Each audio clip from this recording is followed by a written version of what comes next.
Jadi kalau manusia itu sudah memiliki sesuatu pada level tertentu, maka dia tidak akan menghayalkan, mengimajinasikan, memfantasikan sesuatu yang sudah dia miliki. Yang difantasikan adalah sesuatu yang belum dia miliki, yang belum dia miliki dan ingin dia miliki.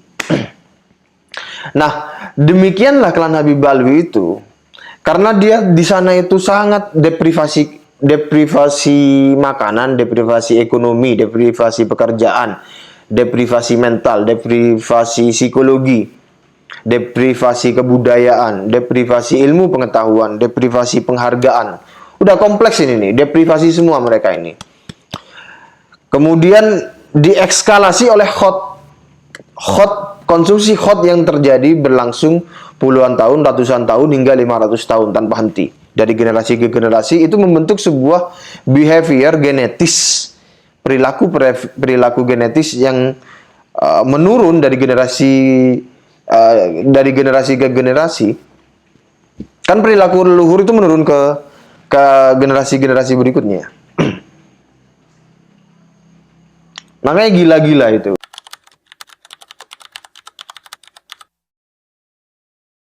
Di beberapa video sebelumnya kita telah menyaksikan data-data dari Frode F. Jacobson dalam literatur Hadrami Arabs in Present Day Indonesia yang terbit tahun 2009, merupakan penelitian dari Routledge Contemporary Southeast Asia Series. Nah, di situ kita mengetahui data tambahan yang memastikan bahwa keadaan di Hadramaut itu miskin, terbelakang, kotor, kering kerontang, tidak ada apa-apa. Kemudian masyarakatnya masyarakat mayoritas primitif, giginya dan jarinya sangat kuning sekali, dan mandinya hanya seminggu sekali. Dan bayangkanlah itu konfigurasi situasi semacam itu, bagaimana mereka berada dalam situasi yang menciptakan keadaan yang tentu saja terbelakang gitu. Terbelakang, bau tawi, bau kandang banget begitu. Ditambah lagi dari keadaan geografis, cuaca dan tumbuhan yang begitu, yang tidak subur, tandus, kering begitu ya. Di sana ada tanaman hot. Dan ada tradisi memakan atau mengunyah hot ya. Jadi bayangkan itu ya. Nah, kita coba rekonstruksi dulu ya, bahwa jelas dengan sangat pasti Hadramaut itu adalah negeri yang miskin, kering kerontang dan tidak ada apa-apa. Itu di dokumen Frode F. Jacobson juga ada, di pernyataan dari Habib Zain bin Umar bin Smith, Ketua Umum Dewan Pimpinan Pusat Robito Alawiyah, yang dikutip oleh Tirto ID. Dia mengatakan Hadramaut itu negeri miskin, kering kerontang dan tidak ada apa-apa. Itu untuk menggambarkan keadaan di mana leluhur mereka pertama kali hijrah ke Hadramaut. Jadi bayangkan 400 tahun yang lalu atau 500 tahun yang lalu, ketika pertama kali leluhur Ba'alawi itu hijrah ke Hadramaut, keadaan Hadramaut itu miskin, kering kerontang, tidak ada apa-apa, tandus, tidak subur, tandus, dan pokoknya tidak ada apa-apa, no food. Dan di tahun 2009 di reportase keadaannya tuh masih sama. Jadi selama 400 sampai 500 tahun kebudayaan mereka tidak meningkat. Itu. Kebudayaan di Hadramaut itu ya, itu tidak meningkat. Ya masih miskin, masih ini gitu. Masih miskin, masih bodoh, masih tolol, masih primitif. Bau begitu ya. Itu dari dua data ya, Frode F. Jacobson, kemudian Habib Zain bin Smith, kemudian dari reportase Profesor Sumanto Qurtubi di dw.com. Ada banyak faktor yang menyebabkan mereka dulu berkelana ke Nusantara, antara lain karena faktor kekeringan, kemiskinan, kelaparan, minimnya lapangan kerja, konflik dan peperangan, dan lain sebagainya.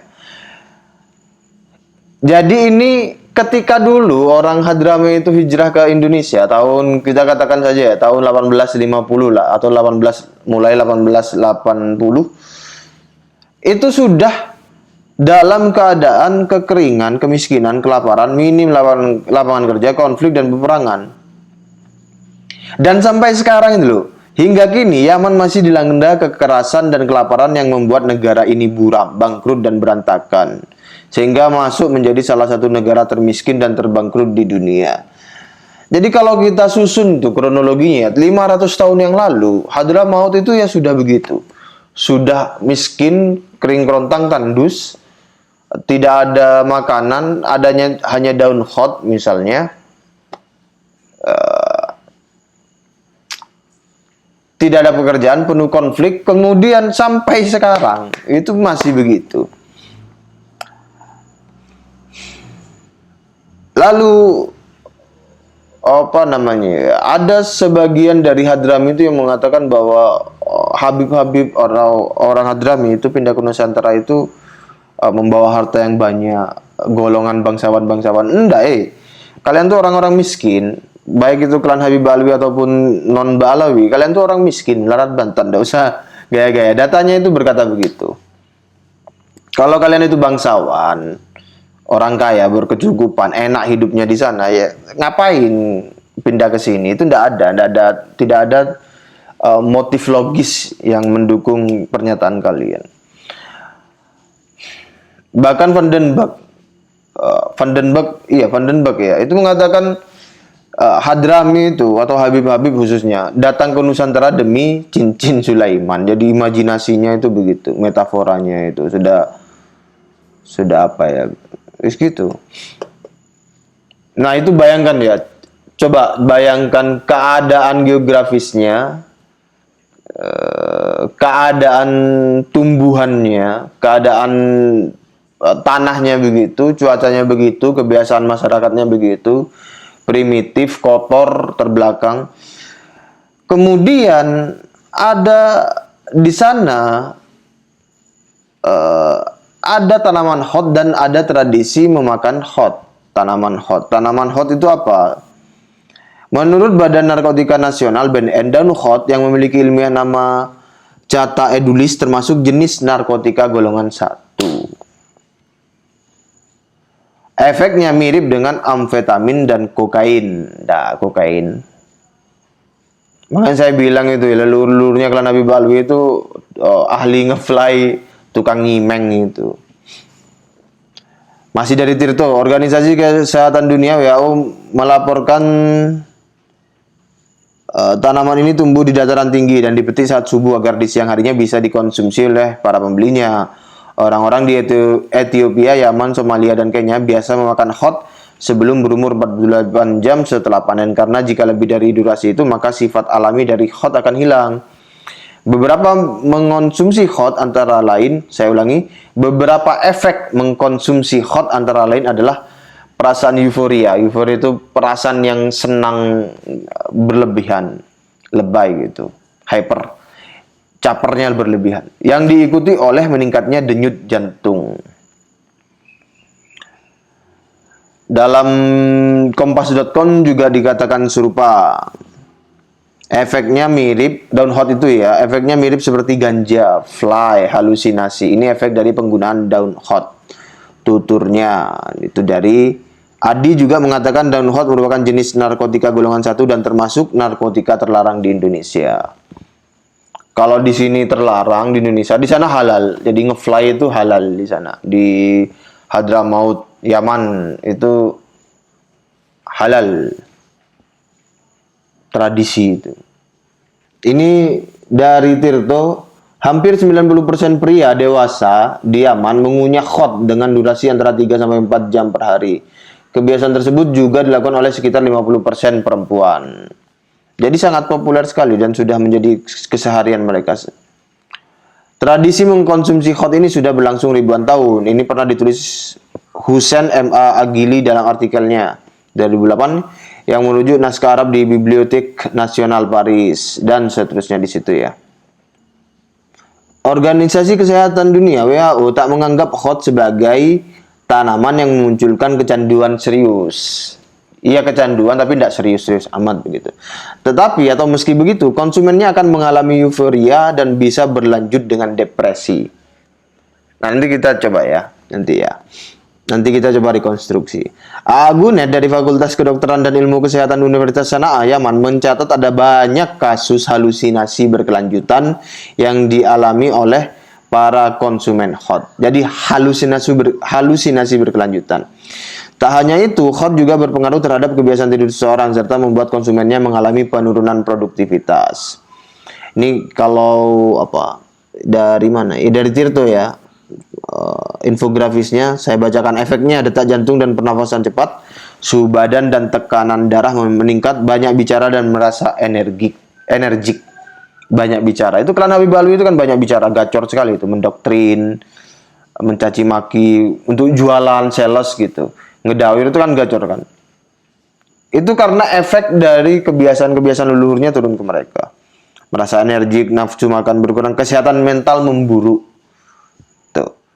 Itu butuh dicatat tuh, kesehatan mental memburuk. Masalah tidur, impoten. Nah, masalah pencernaan. Nah, tentang masalah pencernaan ini ada cerita lucu dari KRAT Fakih tentang sebenarnya tuh Klan Habib Alwi itu punya masalah pencernaan begitu, tapi belum dibuka ke publik ya. Kanker mulut, kemudian ketergantungan. Nah, ini ya. Kemudian dari Tempo, ini menceritakan tentang betapa miskinnya Yaman. Dia termasuk Hadramaut, Arab Yaman Hadramaut itu ya. Jadi Yaman secara umum, Hadramaut secara khusus, atau Tarim secara lebih khusus, itu secara umum itu sama saja. Kenapa? Karena di dalam literaturnya begitu. Kemudian di salah satu data yang lain mengatakan bahwa Yaman Utara itu lebih terbelakang dibandingkan Yaman Selatan. Jadi Yaman Selatan itu, di mana Hadramaut masuk di Yaman Selatan, itu dikatakan itu lebih modern.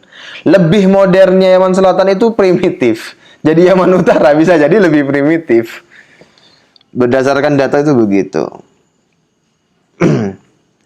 Nah, ini menceritakan tentang kemiskinan dan kelaparan di Yaman ya. Di desa Al-Masrada, Ibu Zahra memberi makan seluruh keluarganya dengan halas bubur. Dia memiliki 7 anak lain, termasuk 2 anak laki-laki dengan gangguan mental yang dirantai di dalam gubuk mereka sehingga mereka tidak berkeliaran. Sedangkan anak-anak berkeliling kota untuk mencari makan. Kami hanya memiliki Tuhan. Kami miskin dan kami tidak punya apa-apa, kata perempuan Yaman yang kelaparan itu. Jadi saya ulangi, kami hanya memiliki Tuhan. Kami miskin dan kami tidak punya apa-apa. Ya kecuali daun khod dan daun halas itu, bubur halas. Nah, mari kita dekonstruksi ya. Jadi ratusan tahun Klan Habib Alwi itu di dalam keadaan yang miskin, kelaparan, tertinggal, primitif. Nah, pertama kali mereka datang ke Hadramaut, mereka itu kan pendatang di Hadramaut. Mereka harus bersaing, berkompetisi dalam perebutan sumber daya alam untuk hidup, di mana sumber daya di Hadramaut itu sendiri itu pun sudah sangat terbatas. Makanya kemudian salah satu cara yang dapat mereka tempuh adalah mengaku sebagai keturunan Nabi. Itu salah satu pendorong motifnya ya yang saya analisis. Untuk memperoleh privilege di dalam strata sosial dan pemerolehan sumber daya alam untuk bertahan hidup dan berkembang, mengembangkan klannya itu, keturunannya. Jadi mereka bertahun-tahun, beratus-ratus tahun semacam berada di dalam keadaan itu hingga sekarang ya. Jadi itu bisa dikatakan tidak berubah keadaan itu. Jadi mereka begini ya. Keadaan psikologisnya begitu, keadaan eksternal ekologisnya itu begitu, ekologisnya itu begitu. Gampangannya begini ya, mereka lapar karena tidak ada makanan, yang tersedia adalah daun hot, maka itulah yang dikonsumsi secara harian. Lapar nge-hot lagi, lapar nge-hot lagi. Jadi tiap lapar konsumsi hot, ngefly lagi, halusinasi lagi, euforia lagi. Ditambah lagi mereka butuh mempertahankan statusnya sebagai cucu Nabi, ya kan? Jadi semakin hot. Jadi pertemuan konfigurasi antara keterdesakan psikologis mereka dan keterdesakan yang disebabkan oleh kompetisi pemerolehan sumber daya. Kemudian ada hot, kemiskinan, kelaparan, dan itu berlangsung ratusan tahun.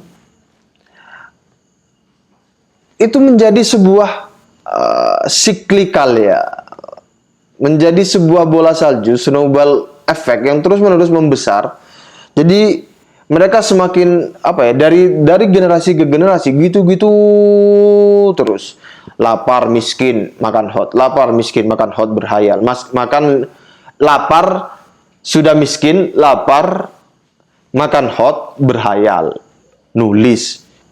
Miskin, lapar, makan hot, berhayal. Miskin, lapar, makan hot, berhayal. Dak mandi.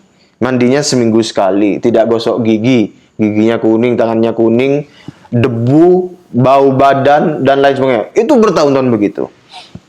Makanya kemudian dapat dipahami bahwa klan Habib Alwi itu adalah gerombolan-gerombolan yang didera oleh penyakit mental, kegilaan-kegilaan begitu. Karena daun hot itu, karena ini saya ulangi ya, ini ya polanya ya. Miskin, lapar, karena lapar tidak ada yang dimakan, maka yang dimakan daun hot. Daun hot menyebabkan euforia, halusinasi, depresi. Lapar, terus ini berulang begitu. Terus berulang. Karena konsumsi makan hot itu merupakan tradisi dan 90% orang Yaman mengkonsumsi itu. 50% perempuannya juga mengkonsumsi itu secara harian. Nah, konsumsi daun hot itu menjadi lebih besar lagi karena kemiskinan itu, kelaparan itu. Dan itu dilakukan oleh klan Habib Alwi selama ratusan tahun. Jadi genetik mereka itu terbentuk begitu. Makanya kan halu-halu itu. Kitab-kitabnya halu-halu, lebay, glorifikasi, penuh dengan imajinasi sinting begitu. Lihat aja itu perkataan-perkataan Habib Abdullah Al-Haddad yang katanya wali itu. Begini ya, mekanisme psikologi itu begini. Anda atau manusia itu menghayalkan sesuatu yang belum dia miliki. Yang belum dia miliki dan dia ingin memiliki itu. Memiliki dorongan untuk memiliki itu. Mudahnya begini. Kalau manusia itu sudah memiliki uang 10 juta rupiah, dia tidak akan menghayalkan bagaimana jika aku memiliki uang 1 juta rupiah. Yang dia hayalkan adalah bagaimana jika aku memiliki 100 juta rupiah, atau bagaimana caranya aku memperoleh 100 juta rupiah. Jadi kalau manusia itu sudah memiliki sesuatu pada level tertentu, maka dia tidak akan menghayalkan, mengimajinasikan, memfantasikan sesuatu yang sudah dia miliki. Yang difantasikan adalah sesuatu yang belum dia miliki. Yang belum dia miliki dan ingin dia miliki. Nah, demikianlah klan Habib Alwi itu, karena dia di sana itu sangat deprivasi makanan, deprivasi ekonomi, deprivasi pekerjaan, deprivasi mental, deprivasi psikologi, deprivasi kebudayaan, deprivasi ilmu pengetahuan, deprivasi penghargaan. Udah kompleks ini nih, deprivasi semua mereka ini. Kemudian diekskalasi oleh konsumsi hot yang terjadi berlangsung puluhan tahun, ratusan tahun, hingga 500 tahun tanpa henti. Dari generasi ke generasi itu membentuk sebuah behavior genetis, perilaku genetis yang menurun dari generasi ke generasi. Kan perilaku leluhur itu menurun ke generasi-generasi berikutnya. Makanya gila-gila itu. Klan Habib Alwi itu coba lihat mukanya itu kan banyak yang cenderung wajahnya menampakkan kualitas EQ jongkok kan. Cara bicaranya, cara berpikirnya, kemudian apa itu? Berdongengnya, bagaimana dia memahami teks, kegagalan dia memahami teks dan konteks, kegagalan dia memahami realitas kehidupan. Bagaimana klan Habib Alwi itu kemudian apa ya, berhayal melalui mimpi, seakan-akan mimpi itu adalah kenyataan. Jadi setiap khawatir atau khotir, lintasan-lintasan pikiran yang masuk ke dalam dirinya itu sama dia dipastikan itulah kenyataan. Nah itu tuh kegoblokan-goblokan ke klan Habib Alwi, karena begitu mentalnya itu mental rusak begitu. Psikologisnya tuh psikologis rusak. Lihat aja wajah-wajahnya siapa namanya? Wajahnya Rizik Syihab, Taufik Assegaf, Hanif, terus Hani bin Yahya, Bahar bin Smith, kemudian Muhammad Mutahar. Itu Habib-Habib itu. Kamu lihat muka-mukanya itu. Itu kan muka-muka, coba deh perhatikan aja ya. Ini mohon maaf ya, ini ilmu ya. Ini mohon maaf ya. Anak yang keterbelakangan mental itu wajahnya itu kan kelihatan kan. Kelihatan ya. Coba deh googling anak keterbelakangan mental wajahnya seperti apa. Ekspresi wajahnya, bentuk wajahnya. Itu kan bisa dikatakan mirip-mirip begitu. Nah, klan Habib Alwi itu mendekati itu tuh. Kalau kita memiliki observasi yang kemampuan observasi yang lembut begitu ya.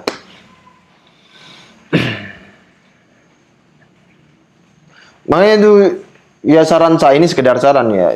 Udahlah jangan menikah dengan klan Habib Alwi, baik yang cowok ataupun yang cewek itu membawa genetik ahli ngefly itu, ahli nyimeng, pecandu narkoba itu. Pecandu narkoba itu. Ya enggak apa-apa kalau teman-teman yang menyaksikan mau punya anak yang memiliki genetis dukun Fir'aun dan memiliki genetis kebiasaan pecandu narkoba begitu. Pecandu narkoba, kebiasaan kelaparan, kemiskinan, konsumsi hot, berhalusinasi,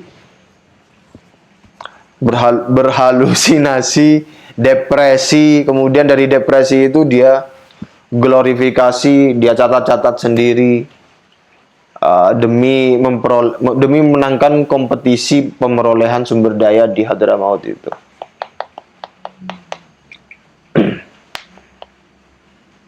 Ya kurang lebihnya begitulah. Tidak saya bikinkan bagannya ya. Capek juga bikin bagan.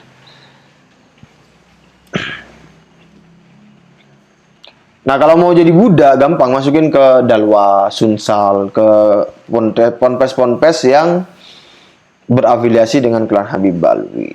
Nah, itu jadi budak itu nanti. Terima kasih. Jika ada yang kurang silakan ditambahkan di kolom komentar. Assalamualaikum warahmatullahi wabarakatuh.